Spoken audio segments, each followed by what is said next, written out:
Shalom Bapak Ibu semua, mungkin kita pernah mendengar sebuah argumentasi atau pernyataan dari saudara-saudara kita yang dari Islam yang mengatakan bahwa Nabi junjungan mereka, yaitu Muhammad, adalah seorang yang tidak bisa membaca dan tidak bisa menulis.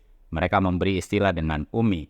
Nah, kali ini saya akan mengajak Bapak Ibu semua untuk melihat sumber literatur Islam yang sahih yang bisa menjadi bahan kajian kita untuk melihat apakah Muhammad, Nabi junjungan saudara-saudara kita yang dari Islam itu benar-benar sama sekali tidak bisa membaca dan tidak bisa menulis. Untuk itu kita akan dibantu oleh literatur yang sahih dari saudara-saudara kita yang dari Islam Bapak Ibu. Di dalam Sahih Al-Bukhari hadis nomor 2501 telah bercerita kepada kami Ubaidullah bin Musa dari Israel, dari Ibnu Ishaq, dari Al-Bara bin Azib radhiyallahu anhu berkata, Nabi SAW melaksanakan umroh pada bulan Zulkaidah, tetapi penduduk Makkah menolak memberikan izin masuk beliau hingga beliau bersepakat membuat perjanjian dengan mereka, di mana beliau boleh tinggal di Makkah selama 3 hari. Ketika mereka menulis surat perjanjian, mereka menulis, ini adalah keputusan yang ditetapkan oleh Muhammad Rasulullah.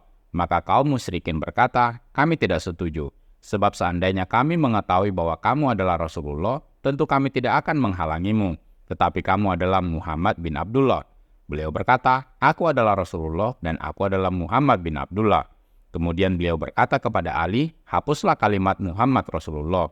Ali berkata, demi Allah, aku tidak akan menghapusnya untuk selamanya. Perhatikan, maka Rasulullah SAW mengambil surat perjanjian itu lalu menuliskan, ini adalah keputusan yang ditetapkan oleh Muhammad bin Abdullah, di mana dia tidak boleh memasuki kota Makkah dengan membawa senjata, kecuali dimasukkan ke dalam sarungnya, dan agar jangan keluar seorang pun dari penduduknya untuk mengikuti seseorang, jika ia hendak mengikutinya.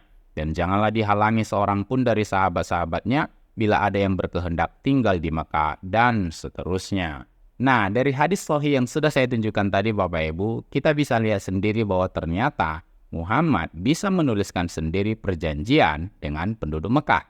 Selanjutnya, menjelang kematian dari Nabi junjungan saudara-saudara kita yang dari Islam, dia hendak menuliskan surat kepada para sahabat-sahabatnya. Kita bisa lihat di dalam Sahih Al-Bukhari hadis nomor 111, telah menceritakan kepada kami Yahya bin Sulaiman berkata, telah menceritakan kepadaku Ibnu Wahab berkata, telah mengabarkan kepadaku Yunus dari Ibnu Syihab, dari Ubaidullah bin Abdullah, dari Ibnu Abbas berkata, ketika Nabi SAW bertambah parah sakitnya, beliau bersabda, berikan aku surat biar aku tuliskan sesuatu untuk kalian, sehingga kalian tidak akan sesat setelahku. Umar berkata, sesungguhnya Nabi SAW semakin berat sakitnya dan di sisi kami ada kitabullah yang cukup buat kami. Kemudian orang-orang berselisih dan timbul suara gaduh, maka Nabi SAW bersabda, pergilah kalian menjauh dariku, tidak pantas terjadi perdebatan di hadapanku. Maka Ibnu Abbas keluar seraya berkata, sungguh musibah segala musibah adalah apa yang menghalangi antara Rasulullah dengan niat beliau menuliskan untuk mereka catatan tersebut, karena perselisihan dan perdebatan mereka. Selanjutnya, di dalam Sahih Muslim hadis nomor 3089 telah menceritakan kepada kami Said bin Mansur dan Qutaibah bin Said dan Abu Bakar bin Abu Syaibah dan Amru an-Nakid, dan ini lafaz Said. Mereka berkata, telah menceritakan kepada kami Sufyan dari Sulaiman al-Ahwal dari Said bin Zubair, dia berkata, Ibnu Abbas berkata, hari Kamis, apakah hari Kamis itu? Kemudian dia menangis sampai air matanya membasahi batu kerikil. Lalu saya bertanya kepadanya, wahai Ibnu Abbas, memangnya ada apa dengan hari Kamis? Dia menjawab, pada hari Kamis, sakit yang diderita Rasulullah semakin parah. Kemudian beliau bersabda, kemarilah, saya akan menuliskan untukmu suatu catatan yang membuatmu tidak akan tersesat sepeninggalanku nanti. Lalu para sahabat saling berbantahan, padahal tidak pantas dan tidak layak hal itu terjadi di hadapan beliau, dan seterusnya. Perhatikan yang saya beri tanda merah Bapak Ibu. Kemarilah, saya akan menuliskan untukmu suatu catatan. Di dalam Musnad Ahmad, hadis nomor 1834, dan isnadnya adalah isnad yang sahih, telah menceritakan kepada kami Sufyan dari Sulaiman bin Abu Muslim, paman Ibnu Abu Naji. Dia mendengar Said bin Zubair berkata, Ibnu Abbas berkata, hari Kamis, dan apakah hari Kamis itu? Kemudian ia menangis hingga air matanya mengalir. Dalam kesempatan lain, Said bin Zubair berkata, sampai butiran air matanya mengalir. Maka kami bertanya, wahai Abu al-Abbas, kenapa dengan hari Kamis? Dia berkata, Pada hari tersebut, sakit Rasulullah semakin parah. Lalu beliau berkata, "Kemarilah, perhatikan apa yang saya beri tanda merah Bapak Ibu. Aku tuliskan untuk kalian sebuah surat, sehingga kalian tidak akan tersesat setelahnya selamanya." Namun mereka berselisih, padahal tidak pantas apa yang berselisih di dekat seorang nabi. Mereka berkata, "Bagaimana keadaan beliau? Apakah beliau mengigau?" Sufyan berkata, "Yaitu melantur. Hendaknya kalian tanyakan kembali kepada beliau," dan seterusnya.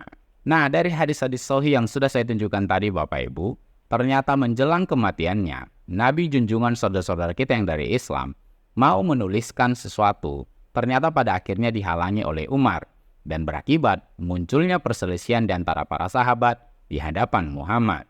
Jadi pada pembahasan ini kita bisa melihat Muhammad bisa menuliskan sendiri perjanjian dengan penduduk Mekah, dan menjelang kematiannya Muhammad mau menuliskan sesuatu untuk para sahabatnya.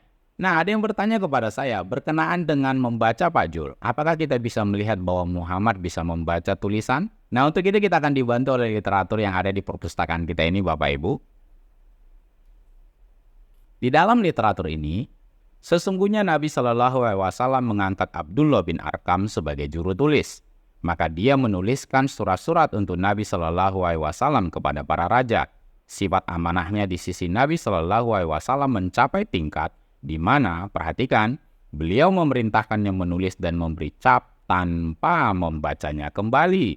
Kemudian beliau mengangkat Zaid bin Sabit sebagai juru tulis. Dia kemudian menuliskan wahyu dan menuliskan surat-surat kepada para raja. Apabila keduanya tidak ada, maka yang menjadi juru tulis beliau adalah Ja'far bin Abi Thalib. Terkadang pula sejumlah sahabat menuliskan untuk beliau. Dari buku Fathul Bari yang sudah saya tunjukkan tadi Bapak Ibu, terlihat bahwa Nabi junjungan saudara-saudara kita yang dari Islam tidak membaca apa yang ditulis oleh Abdullah bin Arkam itu, langsung memberi cap atas tulisan itu. Dan ini terjadi karena Abdullah bin Arkam adalah orang yang bisa dipercaya oleh Muhammad. Dan tentu itu terjadi karena proses waktu. Muhammad tidak akan membaca surat hasil dikte juru tulisnya atau memeriksa tulisan dari juru tulisnya kalau juru tulisnya itu adalah orang yang bisa dipercaya. Nah, kalau ada para teolog maling atau pemulung yang membantah hal itu, maka bagi mereka hadis sahih pun ternyata bisa dianggap batal atau tidak berlaku, atau mungkin hadis sahih adalah hadis yang kontradiksi. Nah, bagaimana respon Anda untuk itu? Silakan tuliskan komentar Anda. Demikian yang bisa saya sampaikan Bapak Ibu, semoga menjadi berkat dan menambah pengetahuan dan wawasan kita semua. Jika Anda terberkati dengan konten-konten edukasi dalam channel ini, mari dukung terus channel ini Bapak Ibu, supaya tetap eksis dan mengedukasi banyak orang. Channel tidak biasa, channel edukasi Kristen dan murtadin, bagi kemuliaan Kristus di Indonesia maupun di bangsa-bangsa. Jangan benarkan yang biasa, tapi biasakanlah yang benar. Tuhan Yesus memberkati.